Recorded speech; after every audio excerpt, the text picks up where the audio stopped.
हरे कृष्णा, जय जय श्री राधे। मित्रों, स्वागत है आपका मेरे यूट्यूब चैनल श्री राधे पर। तो फ्रेंड्स, आप सामने देख ही रहे हैं, हमने तुलसी जी का, शालिग्राम जी का, लड्डू गोपाल जी का पूजा आचमन कर दिया है। आज की कथा फ्रेंड्स छोटी है, लेकिन आज एकादशी भी है, तो मैं आज एकादशी का भी जो है कथा का वर्णन करूँगी। आज अध्याय 12 हम पढ़ेंगे, कार्तिक स्नान अध्याय 12 पढ़ेंगे हम। तो चलिए फ्रेंड, ज़्यादा समय ना गवाते हुए हम 12वां अध्याय कार्तिक मास का प्रारंभ करते हैं। इसके बाद हम रमा एकादशी है आज, इसका भी हम वर्णन करेंगे। तो चलिए फ्रेंड्स, कथा का शुभारंभ करते हैं विष्णु भगवान, माँ लक्ष्मी और राधा कृष्ण का नाम लेकर। यह कथा सुनकर राजा पृथु कहने लगे कि हे नारद जी, आपने कार्तिक मात्य का बड़ा उत्तम फल कहा, अब कृपा करके तुलसी का भी महात्म्य कहिए। यह सुनकर नारद जी कहने लगे कि हे राजा पृथु, प्राचीन काल में सरस्त आदि क्षेत्र में करवरीपुर में धर्मदत्त नाम वाले एक ब्राह्मण था। वह बड़ा ही ब्रह्मज्ञानी, धर्मात्मा तथा ओम नमो भगवते वासुदेवाय इस मंत्र का जाप करने वाला तथा अतिथि सेवक था। एक दिन वह ब्राह्मण पूजा की सामग्री लेकर एक पहर रात्रि रहने पर भगवान के मंदिर को जा रहा था। इतने में सामने से आती हुई एक भयंकर राक्षसी को देखा। बिल्कुल नग्न, सूखी देह वाली, आगे को निकली हुई, बड़े बड़े और टेढ़े दांत, लाल नेत्र, घुर घुर शब्द करती हुई ऐसी भयंकर राक्षसी को देखकर भयभीत धर्मदत्त ने तुलसी मिश्रित जल उस पर फेंक दिया। उस जल के शरीर पर लगते ही उसके सब पाप दूर हो गए। वह हाथ जोड़कर धर्मदत्त के पैरों पर गिर पड़ी। तब धर्मदत्त कहने लगा कि तुम कौन हो और किस पाप के कारण तुम्हारी यह दशा हुई है, मुझसे कहो। वह कहने लगी कि सौराष्ट्र देश में भिक्षु नाम का एक ब्राह्मण था। उसकी मैं पहली पत्नी थी और कलहा मेरा नाम था। मैं ना तो कभी अपने पति से मीठे वचन बोलती और ना ही उसको खाने के लिए अच्छे फल व भोजन देती थी। यह देखकर जब मेरे पति ने दूसरे विवाह का निश्चय किया तो क्रोध में आकर मैंने विष खाकर अपना शरीर त्याग दिया। तब यमदूत मुझको बांधकर यमराज के पास ले गए। तत्पश्चात यमराज के चित्रगुप्त मेरे अच्छे तथा बुरे कर्मों को बताते हुए बोले कि महाराज, उसने कभी कोई शुभ कर्म नहीं किया, सदैव अपने पति के साथ द्वेष करती थी। यह सुनकर यमराज ने आज्ञा दी, क्योंकि यह जिस पात्र में भोजन बनाती थी उसी में खाती थी, इसलिए इसको अपनी संतान को खाने वाली बिल्ली की योनि में भेजा जाए। यह अपने पति के साथ द्वेष रखती थी, इसलिए वह विष्ठा खाने वाली शूकरी की योनि में जाए। इसने आत्महत्या की, इसलिए प्रेत योनि में जाए। सो महाराज, मैं 500 वर्ष से इस योनि में फिर रही हूँ कि भूख और प्यास से दुखी होकर एक वैश्य के शरीर में प्रवेश करके कृष्णा और वेणी नदी के संगम पर आई। जैसे ही नदी के तट पर पहुंची, विष्णु के दूतों ने मुझे वैश्य के शरीर से निकालकर बाहर फेंक दिया। घूमते घूमते अब आप मिल गए तो आपके तुलसी मिश्रित जल से मेरे सब पाप नष्ट हो गए। आप कृपा करके यह बतलाइए कि इन तीनों नियमों से मेरा छुटकारा कैसे हुए। धर्मदत्त कहने लगा कि तुमको देखकर मैं अति दुखित हुआ हूँ। तीर्थ, व्रत, दान यह कार्य प्रेत योनि में नहीं हो सकते। तुम्हारे पाप अधिक और पुण्य कम है। हमने सारी आयु में जितना कार्तिक स्नान किया उससे आधा पुण्य तुमको दिया, जिससे तुम उत्तम गति को प्राप्त हो जाओ। तो ब्राह्मण ने जो ही तुलसी मिश्रित जल से उसका अभिषेक किया और ओम नमो भगवते वासुदेवाय मंत्र पढ़ा, वह कलह प्रेत योनि से मुक्त होकर अग्नि के समान दिव्य देह धारण करके लक्ष्मी के समान रूपवती हो गई। तत्पश्चात उसने ब्राह्मण को नमस्कार किया और प्रसन्नता पूर्वक बोली, भगवान, पाप रूपी समुद्र में डूबी हुई मुझको आपने नौका रूप होकर बचा लिया। उसी समय भगवान विष्णु के दूत पुण्यशील तथा सुशील वहाँ आए और उसको विमान में बिठाकर बैकुंठ को ले जाते हुए धर्मदत्त से बोले, हे ब्राह्मण, तुम धन्य हो जो सदैव भगवान की भक्ति में लगे रहते हो। तुम्हारे कार्तिक व्रत के आधे पुण्य के प्रताप से ही इसको मुक्ति प्राप्त हुई है। हे विप्र, कालांतर में तुम भी राजा के कुल में उत्पन्न होकर बैकुंठ को प्राप्त होगे। इस प्रकार कार्तिक माह का 12वां अध्याय समाप्त हुआ। तो फ्रेंड्स देखिए, कार्तिक स्नान का जो 12वां अध्याय है वो हमने समाप्त कर लिया है। अब हम पढ़ने जा रहे हैं रमा एकादशी। आज रमा एकादशी है तो हम इसका श्रवण भी आप लोगों को करवाएंगे। तो देखिए फ्रेंड्स, आज है कार्तिक कृष्ण रमा एकादशी। तो चलिए फ्रेंड्स, इसका भी सौभाग्य प्राप्त कीजिए आप। युधिष्ठिर कहने लगे कि हे भगवान, कार्तिक कृष्ण एकादशी का क्या नाम है, इसकी क्या विधि है, इसके करने से क्या फल प्राप्त होता है, सो आप कृपा करके विस्तार पूर्वक मुझसे कहिए। श्री कृष्ण बोले, कृष्ण पक्ष की एकादशी का नाम रमा एकादशी है। बड़े बड़े पापों का नाश करने वाली इसका महात्म्य मैं तुमसे कहता हूँ, ध्यान पूर्वक सुनो।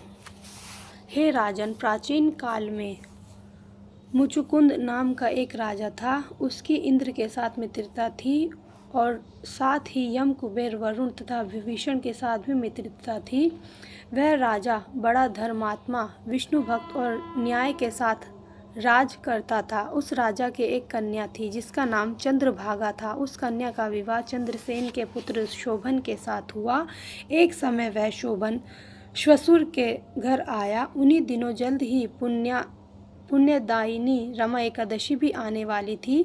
जब व्रत का दिन समीप आ गया तो चंद्रभागा को अत्यंत सोच उत्पन्न हुआ कि मेरे पति बहुत दुर्बल है और मेरे पति की आज्ञा अति कठोर है। दशमी को राजा ने ढोल बजवाकर सारे राज्य में यह घोषणा कर दी कि एकादशी को भोजन नहीं करना चाहिए। ढोल की घोषणा सुनते ही शोभन को अत्यंत चिंता हुई और अपनी पत्नी से कहा, हे प्रिय, अब क्या करना चाहिए? मैं तो किसी प्रकार से भूख सहन नहीं कर सकूंगा। ऐसा उपाय बताइए कि जिससे मेरे प्राण बच सके, अन्यथा मेरे प्राण अवश्य चले जाएंगे। चंद्रभागा कहने लगी कि हे स्वामी, मेरे पिता के राज्य में एकादशी के दिन कोई भी भोजन नहीं करता। हाथी, घोड़ा, ऊंट, बिल्ली, गौ आदि भी तृण अन्न, जल आदि ग्रहण नहीं करते। फिर मनुष्य का तो कहना ही क्या। यदि आप भोजन करना चाहते हैं तो किसी दूसरे स्थान पर चले जाइए, क्योंकि यदि आप यहाँ रहना चाहते हैं तो आपको अवश्य व्रत करना पड़ेगा। ऐसा सुनकर शोभन कहने लगा कि प्रिय,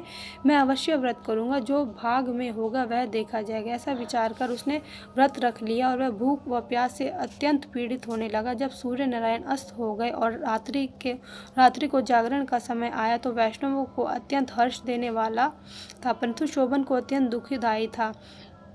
प्रातः काल होते शोभन के प्राण निकल गए। तब राजा ने सुगंधित काष्ठा से उसका दाह संस्कार कराया, परंतु चंद्रभागा ने अपने पति की आज्ञा से अपने शरीर को दग्ध नहीं किया और शोभन की अंत्येष्टि क्रिया करने के पश्चात अपने पिता के घर में ही रहने लगी। रमा एकादशी के प्रभाव से शोभन को मंदराचल पर्वत पर धन्य धान्य से युक्त तथा शत्रुओं से रहित एक सुंदर देवपुर प्राप्त हुआ। वह अत्यंत रत्न और वैदर्मणि जड़ित स्वर्ण के खंभों पर निर्मित अनेक प्रकार की स्फटिक मणि से सुशोभित भवन में बहुमूल्य वस्त्राभूषणों तथा छत्र व चमर से विभूषित गंधर्व और अप्सराओं से सुशोभित सिंहासन पर आरूढ़ ऐसा लगता था मानो दूसरा इंद्र विराजमान हो। एक समय मुचुकुंद के नगर में रहने वाला सोम शर्मा नाम का ब्राह्मण तीर्थ यात्रा करता घूमता फिरता उधर जा निकला। उसने शोभन को पहचान कर कि यह तो राजा का जवाई शोभन है, उसके निकट आए। शोभन भी उसको पहचान कर अपने आसन से उठकर उसके पास आए और प्रणाम आदि करके कुशल प्रश्न किया। ब्राह्मण ने कहा कि राजा मुचुकुंद और आपकी पत्नी चंद्रभागा कुशल से है। नगर में भी सब प्रकार कुशल है, परंतु हे राजन, हमको अत्यंत आश्चर्य हो रहा है। आप इतना वृत्तांत कहिए कि ऐसा सुंदर नगर जो कभी देखा न सुना आपको किस प्रकार प्राप्त हुआ। तब शोभन बोला कि कार्तिक कृष्ण रमादशी का व्रत करने से मुझे यह नगर प्राप्त हुआ है, परंतु यह अस्थिर है। यह स्थिर हो जाए ऐसा उपाय कीजिए। ब्राह्मण कहने लगा कि हे राजन, यह स्थिर क्यों नहीं है और कैसे स्थिर हो सकता है, आप बतलाइए, फिर मैं अवश्य में यह उपाय करूँगा। मेरी इस बात को आप मिथ्या ना समझिए। शोभन कहने लगा कि मैंने इस व्रत को श्रद्धा रहित होकर किया, अतः सब कुछ अस्थिर है। यदि आप मुचुकुंद की कन्या चंद्रभागा को यह सब वृतांत कहे तो वह स्थिर हो सकता है। ऐसा सुनकर उस श्रेष्ठ ब्राह्मण ने अपने नगर में लौटकर चंद्रभागा से सब वृतांत कहा।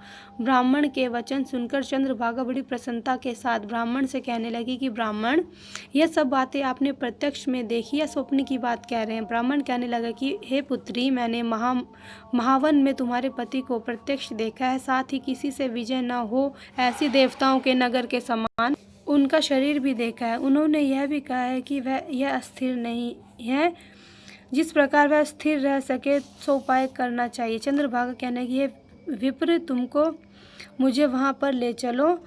मुझे पतिदेव के दर्शन की तीव्र लालसा है। मैं अपने किए हुए पुण्य से उस नगर को स्थिर बना दूंगी। ऐसा कार्य कीजिए जिससे हमारा संयोग हो, क्योंकि वियोग में मिला देना महापुण्य है। सोम शर्मा यह बात सुनकर चंद्रभागा को साथ लेकर मद्राचल पर्वत के समीप वामदेव ऋषि के आश्रम में गए। वामदेव ऋषि ने उसकी बात सुनकर वेद मंत्रों के उच्चारण से चंद्रभागा का अभिषेक किया। तब ऋषि के मंत्र के प्रभाव और एकादशी के व्रत से चंद्रभागा का शरीर दिव्य हो गया। वह दिव्य गति को प्राप्त हुआ। इसके बाद वह बड़ी प्रसन्नता के साथ अपने पति के समीप गई। अपने प्रिय पत्नी को आते देखकर शोभन अत्यंत प्रसन्न हुआ। उसको बुलाकर अपनी बाईं तरफ बिठाए। चंद्रभागा कहने लगी कि हे प्राणनाथ, आप मेरे पुण्य को ग्रहण कीजिए। अपने पति के घर में जब मैं 8 वर्ष की थी तब से विधि पूर्वक एकादशी के व्रत को श्रद्धापूर्वक करती आ रही हूँ। इस पुण्य के प्रताप से आपका यह नगर स्थिर हो जाएगा तथा समस्त कार्य पूर्ण होकर प्रलय के अंत तक रहेगा। इस प्रकार चंद्रभागा दिव्य रूप धारण कर दिव्य आभूषणों और वस्त्रों से सुसज्जित होकर अपने पति के साथ रहने लगी। हे राजन, जब मैंने रमादेशी का महात्म्य कहा, जो मनुष्य एक व्रत को करता है उसका ब्रह्म हत्यादि समस्त पाप नष्ट हो जाते। कृष्ण पक्ष और शुक्ल पक्ष दोनों की एकादशी समान है, इसमें कोई भेदभाव नहीं। जो दोनों को पढ़ते हैं अथवा सुनते हैं वह समस्त पापों से छूटकर विष्णु लोक को प्राप्त होते हैं। इस प्रकार एकादशी महात्म्य का 23वां अध्याय समाप्त हुआ। तो फ्रेंड्स, ये थी रमा एकादशी जो कृष्ण पक्ष की होती है और जो कार्तिक मास में आती है। इसका बहुत महत्व है, तो मैंने सोचा आप लोगों को मैं इस कथा का भी श्रवण करा दूँ। तो इस प्रकार था हमारा आज का 12वां अध्याय जो हमने कार्तिक स्नान का किया है और रमा एकादशी भी हो गई है। आज हमने भी उपवास रखा है एकादशी का। तो मैं प्रभु से प्रार्थना करती हूँ कि आपको भी कार्तिक स्नान के समान ही इस जो कथा का श्रवण किया इन दोनों का फल आपको प्राप्त हो। माँ लक्ष्मी तथा विष्णु भगवान की, राधा कृष्णा की आप पे सदैव कृपा बरसती रहे। इसी कामना के साथ मैं वीडियो को विराम देना चाहूँगी। चलिए फ्रेंड्स, मिलते हैं नेक्स्ट वीडियो में। अगर वीडियो पसंद आई तो लाइक ज़रूर करना, चैनल को सब्सक्राइब करना और चलिए मिलते हैं नेक्स्ट वीडियो में। तब तक के लिए हरे कृष्णा, जय जय श्री राधे।